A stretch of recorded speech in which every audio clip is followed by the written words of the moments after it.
Hello, rock stars. This is Emily Zubi, and I'm here with Spotlight TV. And we have an amazing guest today, Marilyn Dans, who is the CEO and founder of Pink Luminous Advocacy Project. And she has a lot where, October is around the corner. So you're going to hear about what they're doing and some very special global headlines. And we hope that you join us every Thursday at 10 a.m. And we're very grateful to be in partnership with community newspapers and here in their studios and have the amazing Julian behind the show. So with that, I'd like to welcome Marilyn Dans. Welcome, Marilyn. Thank you, Emily Zubi. It's an honor to be here with Spotlight TV and to be a guest in your show. We have a lot of great things happening that we're very excited about. So first off, we have some headline news. Okay, now this is not just, a couple of weeks in a row, we have guests that are in the news, but we have some headlines that is global news. Tell us. So I'm very excited that we were invited to showcase and be guest speakers globally in Rome at the Breast Cancer Conference. Taking center stage will be myself talking about early detection through the Pink Luminous Advocacy Project, through our missions, through our app, and most importantly, through the Pink Luminous Breast device. We just received the approved registration by the notified bodies for the European Union and the approvals for the United Kingdom. It took 6 years in the making, and that just happened this summer, a few weeks ago. So hence being able to go to Italy. Our chief investigator for our clinical trial, Dr. Edu Suarez, will be discussing our trial globally so that people can see the impact that red light has and the ability that the efficacy that it has to be able for a woman to be able to see by herself underneath her skin an abnormality, any type of venous flow that would indicate something that could be cancerous. It's never been done before. It's the first direct-to-consumer device that the world has ever seen. So the news is really, really, really exciting. I could talk about it for hours, probably. Congratulations. Well, we only have 26 minutes now left, but we're going to get to more of that. Congratulations. That is huge. To be with a world-renowned scientist on this, I have seen your journey. I've seen how hard at work you are with it, and there are different aspects. So let's step back a second and explain what the devices and the different, you mentioned the app and all these other components. So let's start with the device and the pink light technology. Absolutely. And I want everybody to know that the reason that I feel that I was called to do this, Emily, is because I had a tumor at the age of 17. And that was 34 years ago. And at that time, the world didn't have needle biopsies. So I had a very large tumor embedded deep in my breast. I had a drain. I was still in high school. It was a very, very scary time in my life. And it's something that left a mark that I'll never forget.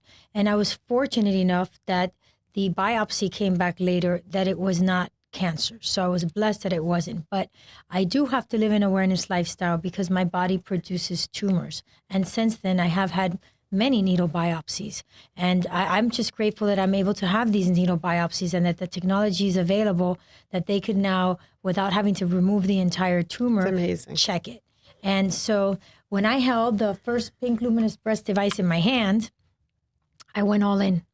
I sold millions and millions of dollars in real estate to invest into this company, along with family and friends that have joined me in this journey.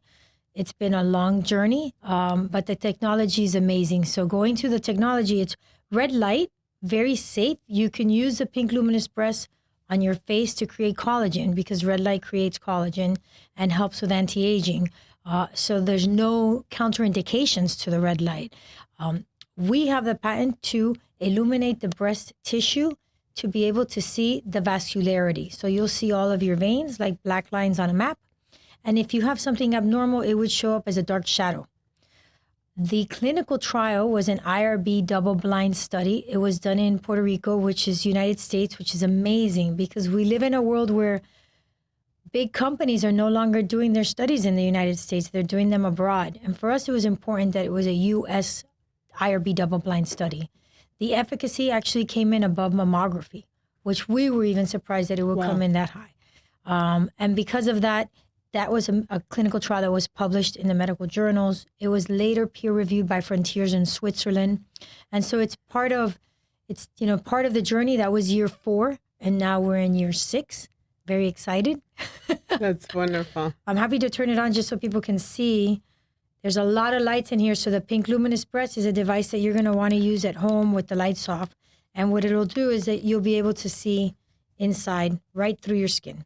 The lights were off, I would be able to see right through my hand, even though there's bones in your hand. So seeing is believing. That's right. And most definitely, this gives women the sense of sight.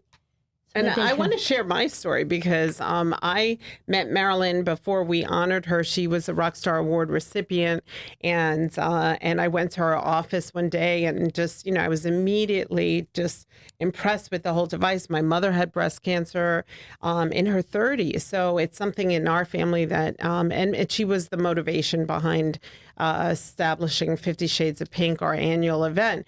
But Marilyn gave me the device and told me turn off the lights and go home and use it. And I went home and I did it as she instructed and found a lump. And it saved my life because I went, got it checked out, and took care of everything early. So I'm always forever indebted, to you and Pink Luminous Advocacy Project because that story could have gone a completely different way, but I've been a supporter, since then, and love what you're doing and can't sing the praises enough. And there are two sides of this, right? There's a nonprofit side and also the side. Why don't you talk a little bit about that? Because I think that's where sometimes people get a little bit confused. Absolutely, absolutely. And yet, Emily, the Miami Women Who Rock and your platform has been huge for us. We love that you're an advisor in the nonprofit, and you're on our advisory board. It's the only board I sit on. It is. And I'm incredibly honored. What we're doing, nobody has done. There's a lot of nonprofits. We are a nonprofit that does not have one employee. It's all volunteers. I am the nonprofit's biggest donor, and the for-profit company is the biggest donor for the nonprofit. It's all about giving back. We have a device that we are able to give to third world countries and to help in places in the world where women will never have early detection. You were just on mission recently. I was just in El Salvador with Angels for Humanity as their breast cancer arm. I was fortunate enough that they invited me to go. It was an amazing mission. We saw almost 200 women, of which 10% we found abnormalities and gave them devices, of which we are now paying for their sonograms and their mammograms to take it to the next level. When we did this in Haiti, we paid for their biopsies and we paid for the removal of the tumors. So we really take it as far as we possibly can. But during that time, people waited 4 hours to see us. And it was, 3 people, saw almost 200 women in 2.5 days. The hospital closed, the Bloom Hospital, the lights were off. All the volunteers left, and it was just our little team of 3 trying to finish these women, being able to see all of them that had been there for so many hours.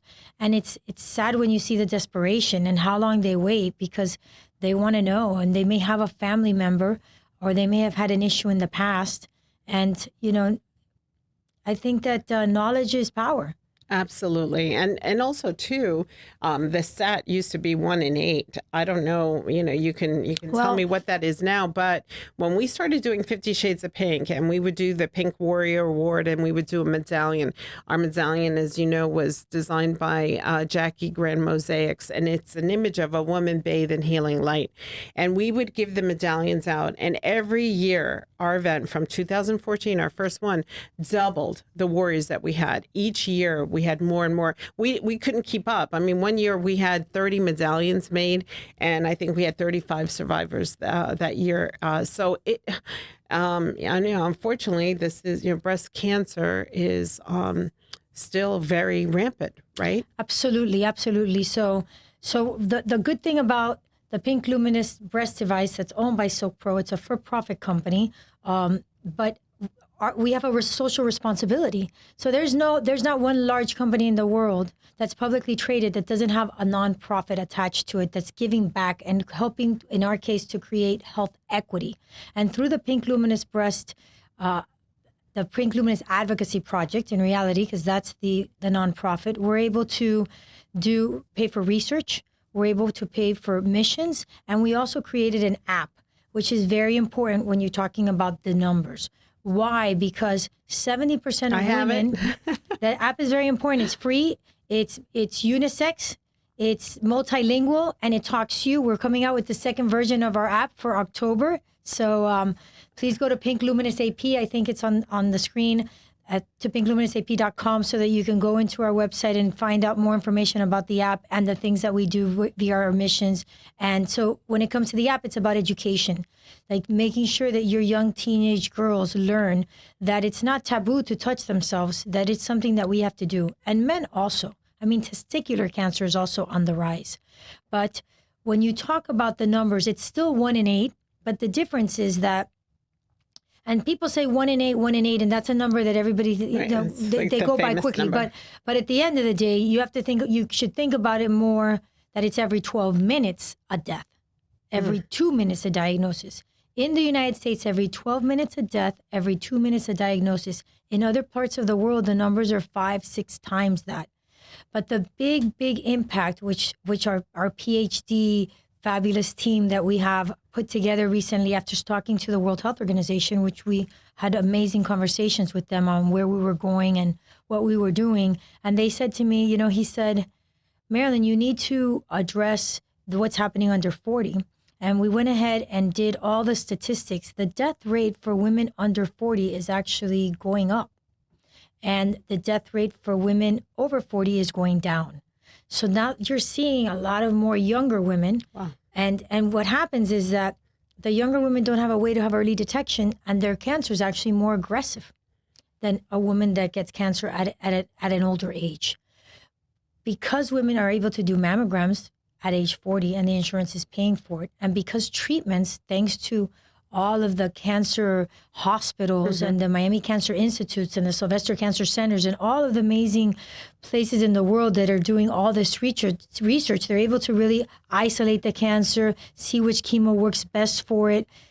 That has allowed women to live longer and not to pass away and to have early detection.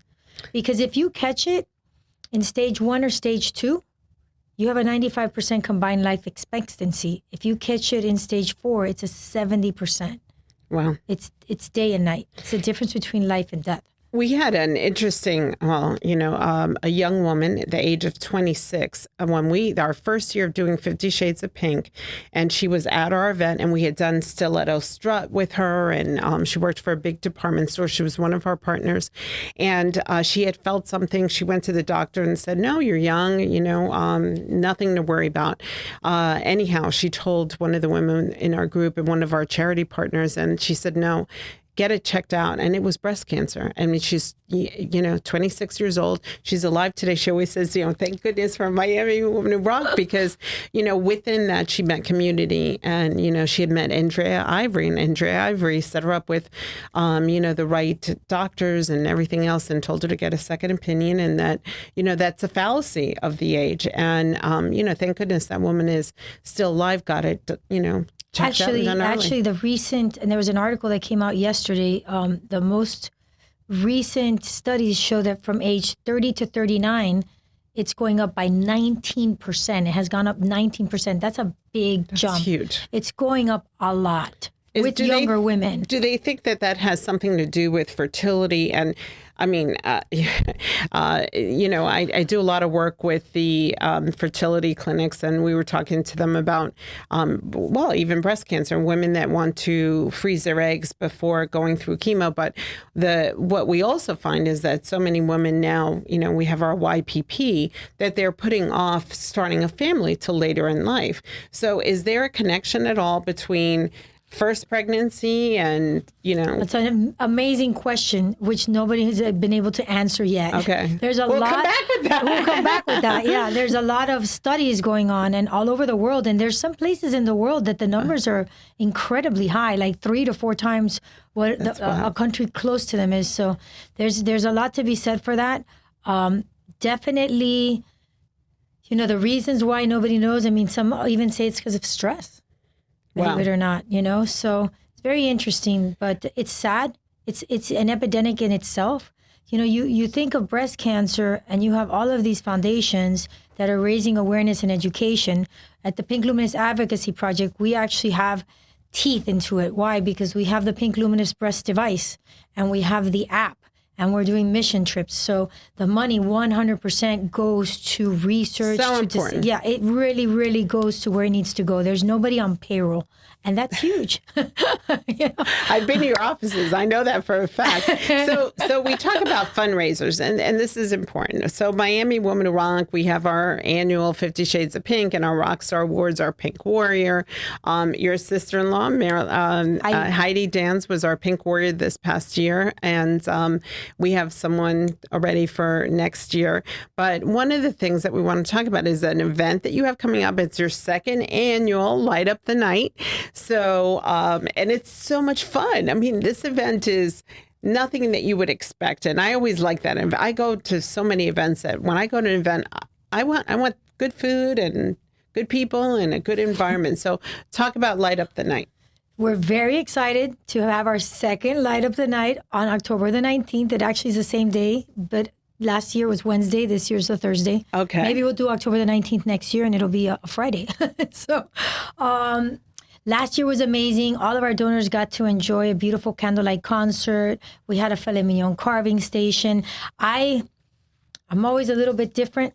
And so I don't do the luncheon and I don't do the gala. I do an amazing, amazing Light Up the Night cocktail party from 6:30 to 9:30 at night, where everybody can be very relaxed and really enjoy their time and thank the donors and use it also to raise funds and to raise awareness and education. We're very, very excited this year and stoked. It's going to be a series of performances that will be exquisite, and so we want it to be a wow again, just like my brother's company, Wow Factor, right? So it's very, very exciting. I love your brother. He was a man who rocks while marketing. Jose Pepe Dans is a legend in our community and a rock star husband, rock star brother. We can't say enough about him. I think we got him early, you know. I don't know. We try to lock him in now. He's probably busy. But again, if you want tickets for Light Up the Night, go to the website. PinkLuminousAP.com. And know that 100% is going to go to a great cause. Wonderful, wonderful. So we're going to switch gears a little bit because we have our book of 50 rock star leaders. You know that I've been working all summer and meeting with the most amazing, the who's who of leaders in South Florida, really, because I've met with some all the way, up north, and now I'm going to start meeting with some in Boca. But when we're talking about leadership, what's your favorite quote? Tell me how you would describe leadership, effective leadership, or effective quote that sums up your attitude about leadership. It's interesting. I have a few different quotes for different areas. So I'm a serial entrepreneur, and if you Google me, you'll have different articles that have come out. I've always been an entrepreneur. I've dedicated the last 6 years of my life 100% to the early detection of breast cancer. But I know what it is to have businesses that go up and they come down. And I know what it is to be faced with adversity. And so as a leader, you really have to listen to your gut and your soul, and you have to push on. And there's so many movies and there's so many quotes about it. But the truth of the matter is that you really, really, it's not going to happen if you don't push through. If you want something great, you got to work hard for it. I always tell people that businesses are like living organisms. They grow, they shrink, and you have to be able to quickly pivot. And that's key. A lot of businesses, the leadership is not there to be able to handle the growths, regardless of which way they go. And then I love to say, when it comes to leadership in the philanthropy world, I believe that being of service changes you on a cellular level. Cellularly, there's nothing greater. I mean, I'm looking forward to really in the next few years being able to dedicate the majority of my time just to the foundation. That's my goal. To philanthropy in general. I mean, I have fallen in love with philanthropy. I didn't grow up with a sense of philanthropy. I mean, I grew up with the school of hard knocks, and I think my parents just at times they struggle to put food on the table. So, the idea that now in life is the time where I could give back. We have different charity partners this year already picked out. And, this year by far will be our biggest, best, most fabulous year as far as giving back to different charities and being aligned with charities. And you're such an example of that. I mean, there's no doubt. And something that you said about that resilience is so important. I think that, I've worked with you side by side. I was also part of the fundraiser and got to speak last year at Light Up the Night. And one thing that I have seen is you've had to work so hard and sacrifice so much. You're a mom, you have a lot to do and a lot of people counting on you. And then you have these investors and everything else. But you've had a vision that you've enthroned, you have it inscribed in your heart. And what you've done is been able to take that vision. You're going to Rome to speak up with a world renowned. You've been able to take that mission and that vision and make it a reality. That's a sign of leadership, to motivate others to do it. I mean, I stand amazed at what you've done, really. And then you've gotten other people. And then, just trying to get you on the phone, you're like, well, wait a minute, you don't know what I'm going to do next. I go, wait a minute, you don't know what I'm going to do next. So it's really exciting stuff. But let's talk about you personally, because you are a mom. And, I want everyone who's tuning in, you're listening to Marilyn Dans, the CEO and founder of Pink Luminous Advocacy Project, changing breast cancer awareness around the world. Tell us about who you are at home. Oh, wow. So I'm a strong mom. I'm different than all the moms in the school, and I stand out a little bit because I like to frolic and be playful. And I like to have fun with the kids. All the kids love to come to my house. I have twin boys, Nicholas and Noah. They're 13 years old. They've been going to the same school since they were 4, and there's only like 60 kids per grade. So it's really family oriented. And it's I'm very thankful because they're an extension of me, right? And as a businesswoman and a single mom, because I had the boys alone, they don't have a father. I had them through an insemination and the support of my family. My brother actually was the one that cut the umbilical cord. I didn't know that. Yeah. Him and Heidi are very, very involved. Our family's very, very close. We're a very tight-knit family. And I think that as a mom, my son always tells me, you're the strictest mom and you're the coolest mom. I'm very, very strict, but I'm very lax at the same time. This has been, as a mom, I've been able to see that it's been hard for my kids. And because, I mean, before I started this, we lived in a house with a boat in the backyard in Miami Beach, and we sold everything. And really, I'm sacrificing, but my kids are also sacrificing. And they've been able to see that. Like, we got a call this week from a really big investor. I'm not going to name who it is yet. That'll be next show. That'll be the next show. And so I'm doing the happy dance with my kids, and the dog is doing the happy dance, and the three of us, and it's been very, very tight knit, and it's been a beautiful blessing. It's been a really beautiful blessing for us. So yeah, my kids, as first generation born of Cuban immigrants that met here in their late teens here in the United States, my parents, I was able to see and live what it is to really be resilient and to work really, really hard.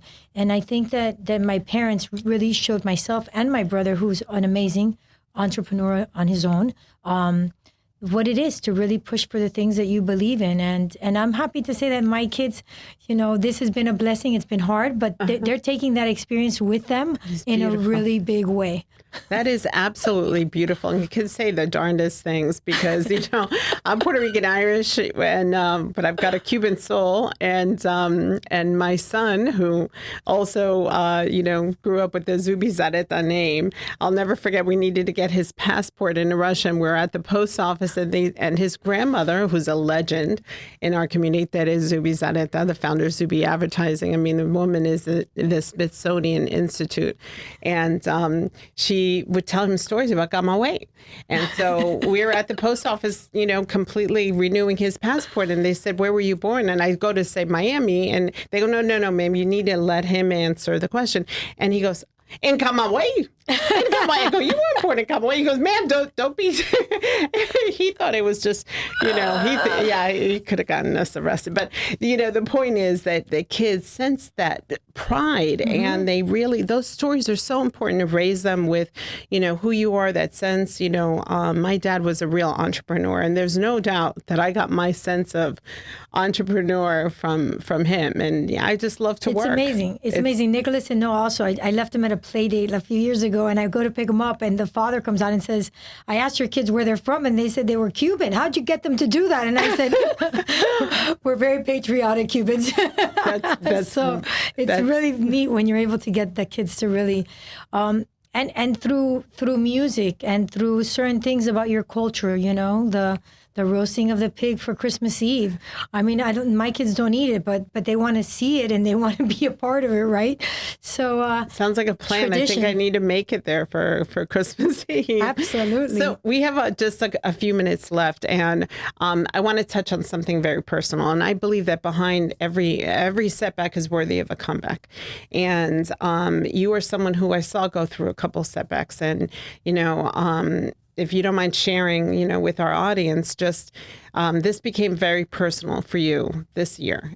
And I'm happy to, because awareness, it's interesting because I've dedicated 6 years to what I'm doing, and it's all about the early detection via living an awareness lifestyle.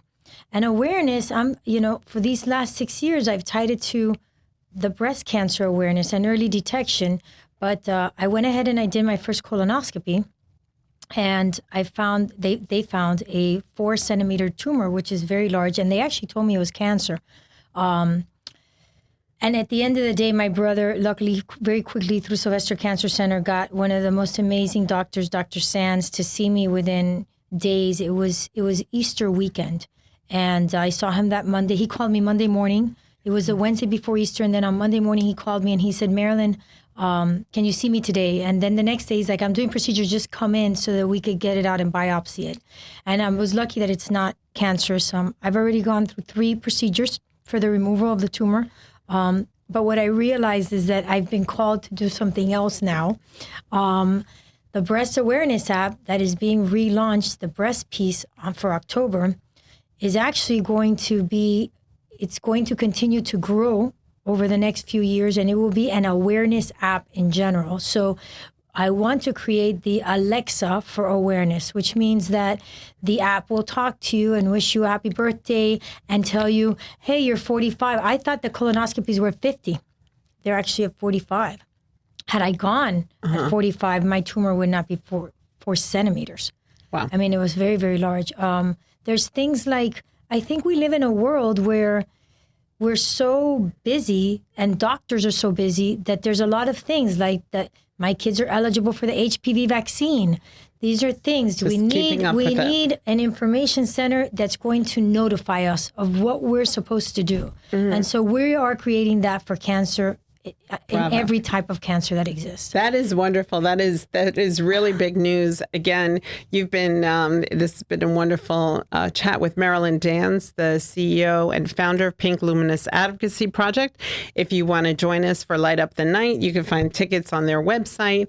And, Wednesdays we wear pink, so we always keep it as a movement. And I tell everyone that breast cancer awareness it's not about a month. It's not about a day. It's not about a week. It's about a lifestyle, and it's about breast health every day. And that's how I like to live my life. And I encourage other women to do the same thing, and to reduce stress and everything else. So thank you so much for being on the show, and we'll see you on the next Spotlight.